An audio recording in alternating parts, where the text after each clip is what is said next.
सुबह करीब 7:30 बजे बहू रीमा का ससुर संतराज से विवाद हो गया। उसके बाद संतराज ने गुस्से में फावड़ा उठाकर बहू के ऊपर प्रहार कर दिया। बहू के सर पर लगने से उस घटना में बहू की मौके पर ही मौत हो गई। घटना के बाद संतराज फरार हो गया। ऐसी क्या बहस हुई थी ससुर और बहू के बीच में कि ससुर ने बहू को मौत के घाट उतार दिया।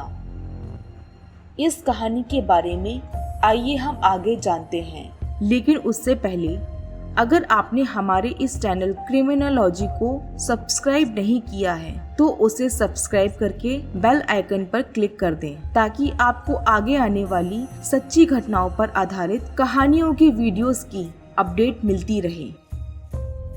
गोरखपुर जिले में पिपराइच इलाके के तुलसीदेई गांव में बुधवार की सुबह ससुर ने बहू रीमा उम्र 40 साल के सर पर फावड़े से हमला कर दिया और उसकी हत्या कर दी। पुलिस की पड़ताल में ये बात सामने आई कि ससुर बहू की किसी से उसकी नज़दीकियों से सशंकित था। उधर रीमा के बेटे ने संपत्ति के लालच का आरोप लगाकर बड़े दादा और दादी कलावती और चाची नीलम पर हत्या का केस दर्ज कराया है। पुलिस ने आरोपी कलावती को गिरफ्तार कर लिया है। अन्य 2 आरोपियों की तलाश में पुलिस टीम लगी है। घटना स्थल से पुलिस ने फावड़ा बरामद कर लिया है। घटना की सूचना पर SP north Manoj Awasthi, ASP मानुष पारिक ने स्थानीय फोर्स के साथ पहुंचकर छानबीन की। पुलिस के मुताबिक तुलसीदेई गांव निवासी रीमा के पति हरिश्चंद्र की 10 साल पहले सड़क हादसे में मौत हो गई थी। पति हरिश्चंद्र की मृत्यु के बाद रीमा और उसके दोनों बच्चे, बेटा मुन्ना उम्र 17 वर्ष, बेटी लक्ष्मी उम्र 15 वर्ष, सास कलावती, ससुर दुबई, बड़ा ससुर संतराज, देवर काशीनाथ, देवरानी नीलम के साथ रहती थी। हरिश्चंद्र को बचपन से ही गांव की कलावती व उसके पति दुबई ने गोद लिया था। बड़े ससुर संतराज ने शादी नहीं की थी। बहू रीमा जीविका चलाने के लिए निजी स्कूल में झाड़ू पोछा करती थी। बड़ा ससुर संतराज 4 दिन से रीमा पर दबाव बना रहा था कि स्कूल की नौकरी छोड़ दे। बुधवार की सुबह 7 बजे रीमा स्कूल जाने के लिए तैयारी कर रही थी। इसी दौरान ससुर ने फावड़े से सिर पर हमला कर हत्या कर दी और फरार हो गया। बड़े ससुर संतराज ने शादी नहीं की थी, इस वजह से वो भी वहीं रहता था।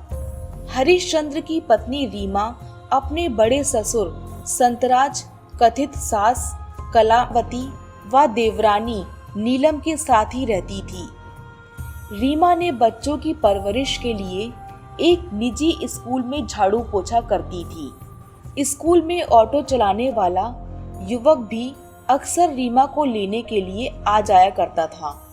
पुलिस का कहना है कि संतराज को संदेह हो गया था कि दोनों के बीच में गलत रिश्ते हैं। इस वजह से उसने बहू पर स्कूल ना जाने का दबाव बनाने लगा, लेकिन रीमा नहीं मान रही थी।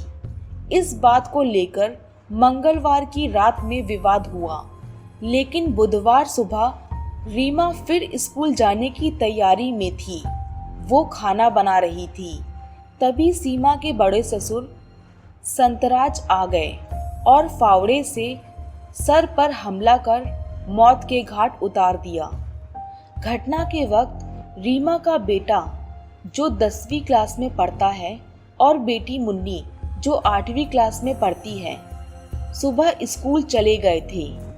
बेटे ने तहरीर में आरोप लगाया कि गोद लेने वाले स्वर्गीय दुबई यादव की संपत्ति को हड़पने के लिए उसकी कथित दादी कलावती देवी पत्नी स्वर्गीय दुबई, दादा संतराज और चाची नीलम पत्नी काशीनाथ चौरसिया ने एक राय होकर उसकी मां की हत्या की साजिश रची थी। बुधवार सुबह 7 बजे रोटी बनाते समय दादा संतराज ने फावड़े से सर पर प्रहार कर मां को मौत के घाट उतार कर फरार हो गया। बेटे का ये भी आरोप है कि घटना की सूचना पाकर कोचिंग सेंटर से घर आने के दौरान रास्ते में मिले बड़े दादा ने उसे भी घेरकर मारने का असफल प्रयास किया। रीमा की हत्या के अन्य भी कई अनसुलझे पहलू हैं। इसमें किसी से नजदीकी संबंध की भूमिका अहम है।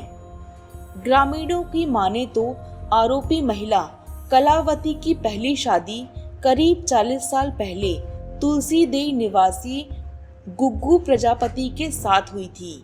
इसके बाद से कलावती ने दूसरी और फिर तीसरी शादी की। संतराज से भी वो 60 साल की उम्र में शादी करने की तैयारी में थी। एएसपी मानुष पारिक ने कहा कि मामले में कुछ अन्य तथ्य भी सामने आए हैं। पुलिस ने 3 लोगों पर केस दर्ज कर लिया है। एक महिला को गिरफ्तार कर लिया गया है। मुख्य आरोपी ससुर व अन्य दोनों की तलाश की जा रही है। जल्द ही उनकी गिरफ्तारी भी कर ली जाएगी।